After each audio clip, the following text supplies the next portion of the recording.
Hello students, आज मैं आपको बताने जा रहा हूँ पास्ट कंटिन्यूअस के बारे में। उससे पहले मैं पास्ट सिंपल भी बता सकता था, लेकिन ये थोड़ा इजी रहेगा आपको समझने में। उसके बाद हम अगले टेंस पे आएंगे। तो पास्ट कंटिन्यूअस, किसी भी टेंस को समझने के लिए चार चीजें इंपॉर्टेंट होती है। पहली होती है कि हम सेंटेंस को पहचानें, इसके लिए पहचान जरूरी होती है। उसके बाद आती है हेल्पिंग वर्ब, जिसे हम हिंदी में सहायक क्रिया कहते हैं। उसकी मदद से हम सेंटेंस को आगे बढ़ाते हैं। और एक होती है वर्ब का फॉर्म, जिसमें वर्ब का फॉर्म कौन सा लगना चाहिए।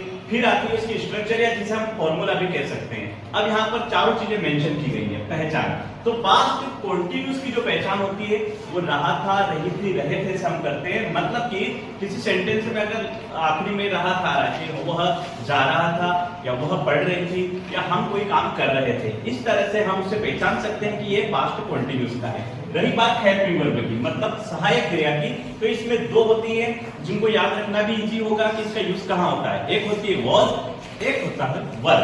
अब वॉज सिंगुलर के साथ लगता है, लेकिन आई के साथ हम वॉज को मेंशन करेंगे। और वर, दे, यू, वी, या यूं कह ले कोई भी प्लूरल जो होते हैं उसमें लगेगी वर। उसके बाद आता है वर्ब का फॉर्म। तो जिस तरह से हमने पहले पढ़ा था कि कोई भी टेंस हो, भले वो प्रेजेंट हो, पास्ट हो, फ्यूचर हो, तो उसके कॉन्टिन्यूअस और परफेक्ट कॉन्टिन्यूअस में फर्स्ट फॉर्म लगता है वर्ब का, और उसके साथ में आईएनजी मेंशन होता है। अगर गो है तो गोइंग, इट है तो इटिंग। अब देखते हैं इसका फॉर्मूला। तो अफर्मेटिव, नेगेटिव और इंटरोगेटिव तीनों हमने यहाँ शो कर रखे हैं। तो अफर्मेटिव सकारात्मक सेंटेंस की बात मैं कर रहा हूँ। सबसे पहले आएगा सब्जेक्ट, या हम इसे कहते हैं डूअर। जो भी काम को करता है उसको डूअर भी कहा जाता है, हम उसे सब्जेक्ट भी कहते हैं। तो सब्जेक्ट, उसके साथ हेल्पिंग वर्ब। वॉज और वर्ब में से हमें एक लेनी है अकॉर्डिंग सेंटेंस के सिंगुलर है या प्लूरल है। उसके बाद आता है वर्ब का फॉर्म, जिसमें हमें आईएनजी मेंशन करना है। उसके बाद ऑब्जेक्ट, जिस पे काम हो रहा है, जैसे कि वह किताब पढ़ रही थी। ओके, तो उसमें वह के लिए हम शी यूज कर लेंगे। शी अगर सिंगुलर है तो उसके साथ वॉज और वर्ब में से एक लगेगा, वो लगेगा वॉज। अब पढ़ रही थी मतलब रीड, और रीड के साथ वर्ब के साथ फर्स्ट फॉर्म में आईएनजी लगेगा, तो रीडिंग हो गया। सी वॉज रीडिंग। और क्या पढ़ रही थी? किताब। मतलब किस पे काम हो रहा है? बुक पे। तो ऑब्जेक्ट हमारा हो गया book. She was reading a book. इस तरह से हम सेंटेंस बना सकते हैं। ये हमारी अफर्मेटिव का स्ट्रक्चर है, उसका फॉर्मूला है। नेगेटिव का रहेगा।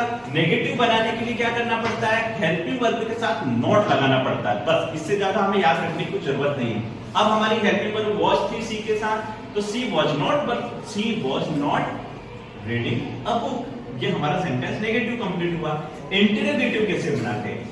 इंटरोगेटिव बनाने के लिए हेल्पिंग वर्ब को सेंटेंस में सबसे आगे लगाते हैं। तो हमारी हेल्पिंग वर्ब है वॉज, इसका मतलब हमें वॉज को सबसे आगे लिखना है। तो was she reading a book, और लास्ट में क्वेश्चन मार्क। इस तरह से हम तीनों सेंटेंस बना सकते हैं। याद क्या रखना है हमें? कि पहचान, ताकि हम पहचान सकें कि सेंटेंस जो है हमारा वो किस टेंस से बिलोंग करता है। उसके बाद हमें याद रखना होता है हेल्पिंग वर्ब, उसके लिए हमने चार्ट भी मेंशन करा हुआ है। उसके बाद आता है वर्ब का फॉर्म, ये याद रखना भी बहुत जरूरी है। फिर फॉर्मूला, स्ट्रक्चर तो लगभग सभी टेंस की एक जैसी होती है, इसमें कोई समस्या आनी नहीं है। Thank you so much.